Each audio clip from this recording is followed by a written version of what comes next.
What's up everybody, Alex here, and welcome to the top 5 builds of the new Dota Underlords meta after the Jewel Tide update. Let's get started. Now, one thing you should know is it is crazy scrappy out there. Scrappies are the key to the meta right now. I do expect them to get nerfed relatively fast, so be aware of that. But what we've got here is we've got Scrappies positioned in a way where you have Alchemist basically to protect your front line with Clockwork, relatively tanky. And Alchemist also is protecting you from the insects, which are being very commonly paired with Scrappies, which is actually the next build. And you're using the two best dragons right now, Dragon Knight and Snapfire. They are absolutely unbelievable. Snapfire carries almost completely on her own.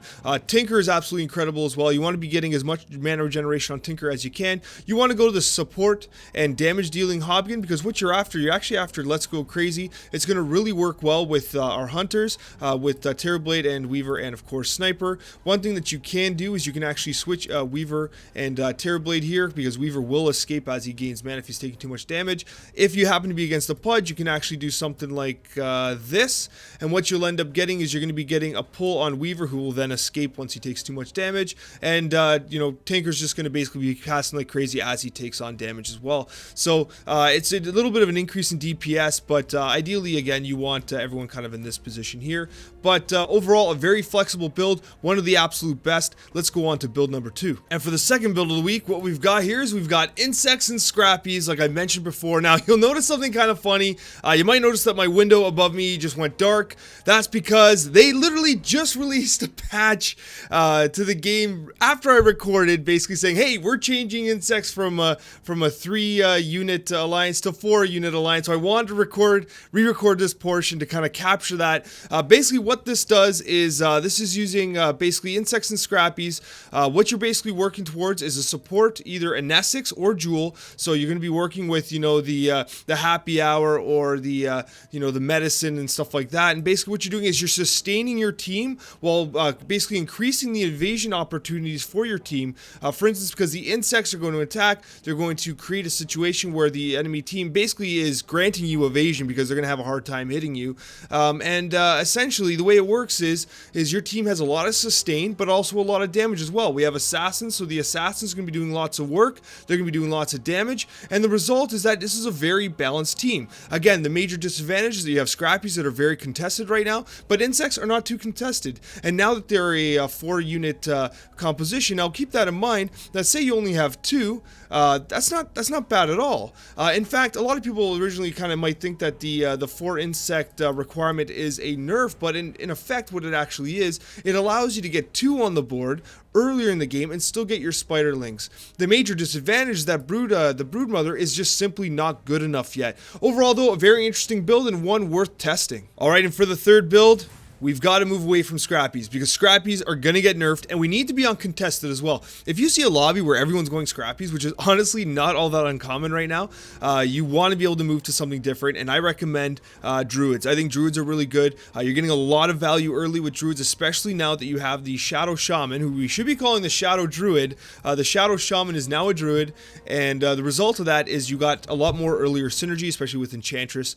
So what you're going to want, you want to get the Lone Druid. If you can get a Bracers of Desperation on the Lone Druid, that is ideal. But what you're looking for here is you're looking to basically increase the DPS of your Troll Warlord up here. You have a Brute Lifestealer in the back. The reason for this is because when Lifestealer gets jumped by assassins, he's going to apply the Brute effect to all units that are in that area. It's going to basically debuff them. They're going to be doing reduced damage, and that's going to really nullify the effectiveness of the assassins. And it's because obviously he's a brute and he's a life stealer, he's going to be regaining health as he fights them off, so it helps to sustain this squishy line here of healers. We're running healing because we want to use our support an Essex or support Jewel in this situation. The reason for this is because it goes very well with many of our units, and it's going to basically keep our units up and allow our damage dealers like you know, the life stealer and the Troll Warlord to do their effects, right, to get work done. And remember, Lifestealer, his life-stealing effect is amplified by the healing effect, so he's going to be getting 30% in addition to what he's already getting. So it makes him extremely tanky, especially at 2 and 3 stars. And if you can get an awesome item on him, then he's all that much better. Similar to the previous build, we're once again sticking with Druids. I think Druids offer a ton of value, but this time, instead of healers, we're moving towards dragons. Now, Snapfire and Dragon Knight are highly contested, so it's going going to be difficult to grab them, so bear that in mind. But what you're doing here is you're going with full brutes. Brutes are super effective. I really think that brutes are some of the unsung heroes of Dota Underlords. I actually thought Magnus was absolutely an incredible unit. It's actually sad that Magnus has been taken out. Magnus and Puck, my two favorite units, have been removed from the game for now. But you know, in their stead, you know, you can run Doom in the back. And again, what you're doing is you're baiting any assassins or anybody that jumps to attack a brute. It is so effective. It's way better than a barricade because that brute's can be applying the debuff and really reducing the effectiveness of those assassins, right? If you're not against assassins, you can move Doom up there. I would actually move like that, but whatever, right? You understand the point, right? So you are protecting Dragon Knight. Dragon Knight's your primary damage dealer. A Nessus is going to spawn her archer into that space there. It prevents the archer from spawning up front, so it keeps them in the back line. If you want to protect Snapfire, you can vary Snapfire's, for instance, 3-star and Dragon Knight's 1-star. Switch them.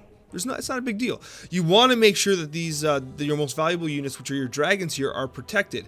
Lifestealer is paired with Io because the damage reduction against the Lifestealer and his increased attack speed is going to allow him to basically stay at high health for a relatively long period of time on the fight. It makes him relatively resilient. In fact, you can even do this if you wish. It keeps any unit on this edge is usually safer. Most players tend to position their units in this area. If you find people are here, you can switch him back, but if you keep the Ogre Magi up, his Bloodlust will fall on the closest unit to him, which is often going to be Lifestealer and Dragon Knight. So very effective units. No one's really going brutes right now, and they are super effective. It's a good way to counter the meta, and in this case, I would go damage dealing in Essex, right? I would go Enthrall, and I would go End of Medicine, because you know you have the damage dealing units in your Lifestealers and your Dragons, so why not Enthrall a couple units, convert some enemies onto your side, and go against the meta. And for the final build, we've got some Legion Commander love. Now, Legion Commander's been dropped from tier 3 to tier 2, a little more common, easier to get her to 2 or 3 stars, and the result of that is, well, let's see what she can do. And I believe that these are the best alliances that work best with her. Obviously, the Dragon Alliance works well because when she gets a kill, she gets to heal herself. This also works well with the Knight Alliance because now when she's in proximity to Knights, she's going to be gaining their benefits, which is going to help her survive those battles and prevent you from giving away all the damage that you're supposed to be accruing. It also still utilizes 2 extremely valuable units, Snapfire and Dragon Knight. And if you don't want to go Legion Commander, you can totally put Kunkka in there. Kunkka's a great fit. It maintains the Human Alliance mana regeneration, and it gives you a stun. Kunkka might even really be better. So if you can't get Legion Commander going, because Legion Commander is kind of like a win more unit. Once you get her rolling, then she's fantastic. But if you can't get her going, definitely go with Kunkka. And honestly, it's just a super good build. I would actually go. I would go Jewel here. I like Jewel with Barrels of Fun. The idea of kind of keeping a sustain going. Again, I would actually go. You could actually go either DPS or healing an Essex in this situation. Actually, Supercharge Hobgin's great too because it's going to apply attack speed to everyone. And the one thing about Knights is that you've never been able to really amplify the damage of Knights. You could with Sven, but Sven's ace effect has been removed. The result, if you can get a really good item on Sven, and if you can get Hobgin, especially with his his support damage dealing build where he basically applies Supercharge to the entire field of play, you can find yourself in a position, especially if you can get a really good item on Sven, where he's just cleaving everyone in his way, and that could be a really neat build as well. This is super flexible. No one's really going Knights, so you're going to be getting them relatively uncontested, and that's the key here, right? You're going to have trouble grabbing the dragons, but overall, an uncontested build, one that provides a lot of flexibility, and one that can win you games. Alright guys, thanks for watching, and if you're interested in Dota Underlords content, keep in mind that every single week on Mondays, I release my Build of the Week video, which is very similar to this, so keep an eye out for that for updated builds and guides. Thank you so much for watching, guys. Best of luck in Dota Underlords.